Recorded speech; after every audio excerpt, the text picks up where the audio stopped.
Well, here's where I had to repair some more rot. When I was putting in the vinyl laminate floating floor in the maple, I got to this point and I noticed that all through here it was rotted. So what I did was I trimmed it out and put a new 2x4 piece into there that goes right there. I had to shave it in. I don't know if you can see it.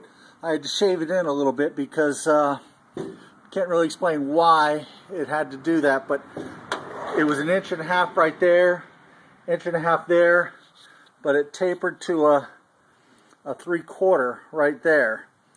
So I had to taper that wood there a little bit, but it goes 1.5 inches all the way back.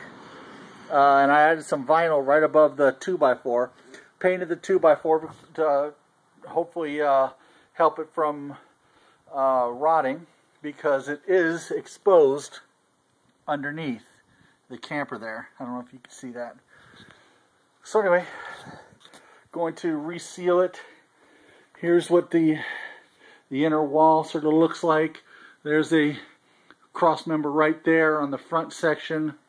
I got the insulation all bundled up. And then here's this section going back. And a cross member right there.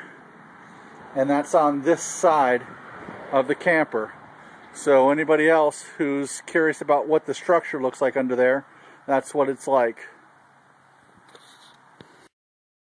Here is the tight seal sealant that I've added to the door frame. Basically, if the door frame leaks, it won't rot that wood again. And sealed it all on the bottom. I also added some of the bubble insulation in there, double layer. And as I do work, I will replace the thin fiberglass with the double wrap as I go. The front wall had the double wrap in it. And the front wall there. So there we go. Here is my door from my 1965 Shasta Compact. Somebody had, rather than use the correct lock, used a jerry-rigged lock. And the door had a lot of vertical flex, so it wasn't sealing against the camper well. I tried to think of ways to fix it, and there really was no workable solution. So I decided to fix it, rebuild it, or something. Here's how the door is constructed on a 65 Shasta Compact. You've got the aluminum inside sheet. I've already disassembled that, so I'm going to lift that off.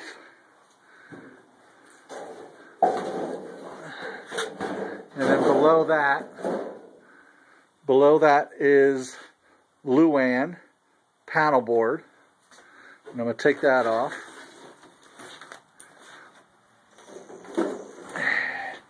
And there is the frame of the door. Not much to it, but then again, that's how they keep it lightweight. This is what the numbnut idiot did to get a doorknob in here. Rather than find the original, which went right there, and a nice little hole, he cut this steel bar going through here so he could put a regular round doorknob thing in here. So naturally, this steel is the vertical, lengthwise stability. So when you cut it, guess what? Your door flexes like a kite. So anyway, I'm going to try to fix this and still utilize the doorknob that he has, since the sheet metal's already cut. And I don't know where I could get sheet metal like that. So I'm going to add some structure around here and try to add some more steel going this way to give it the rigidity that it needs to close and seal properly.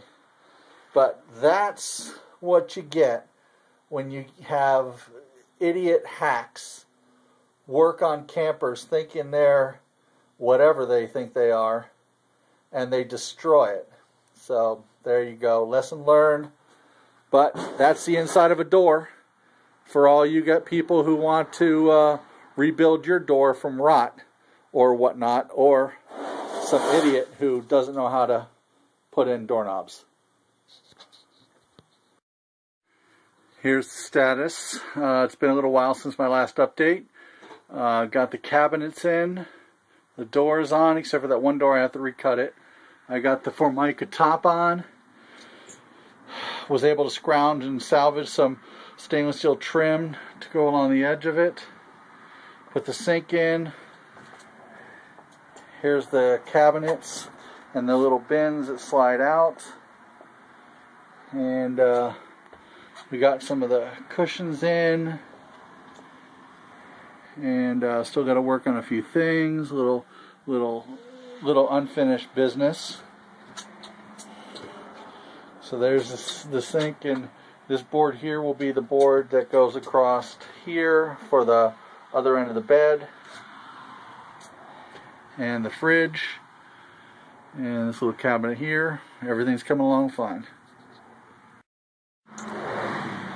Here's an update on the outside of the 1965 Shasta Compact. Finished up the door. Added the dome hubcap to the wheels. Repaired some of the understructure underneath the front side, underneath the door, reinforced it, made it stronger. It's now double width strength underneath there. Removed some of the rotted wood that was in there from a previous video that I showed. But anyway, the door's been rebuilt. I want to add, since the idiot who did this first work cut a hole through the steel column that goes through here and put this plate in here, I want to put some diamond plate or something to make it a little bit nicer than what that is. But the door came out good. I'll try to do this one-handed. I had to reinforce the lock mechanism because the way he had it all butchered up was a joke. So what I ended up doing was, at Lowe's they sold this like door reinforcer, and I bought that, cut one end of it off, edge of it off, and used that to hold the lock mechanism with the rebuilt wood that's in the door. Rebuilt basically the whole door structure all the way down. It's no longer wiggly and whatnot, and just built it up a little bit. It's a whole lot better than what it was, and it also seals well.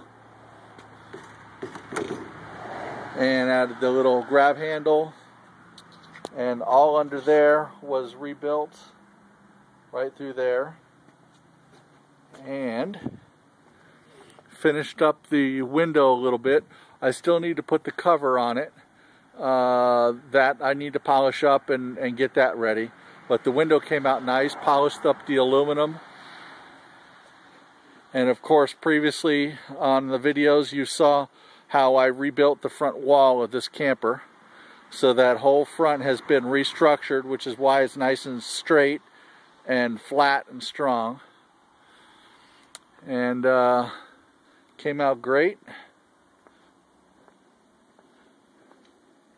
Gonna eventually get to that window. Sealed all the trim. Either butyl rubber taped it or sealed it with the OSI-D or polyurethane sealant. Here's the back with the sealed back doors, the sealed headlights. The license plate frame has been sealed, and it's watertight.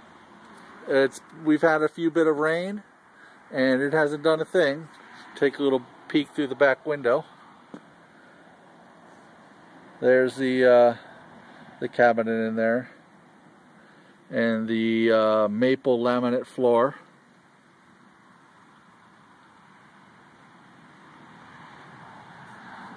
Coming out good. Excited for spring. It'll be ready for spring.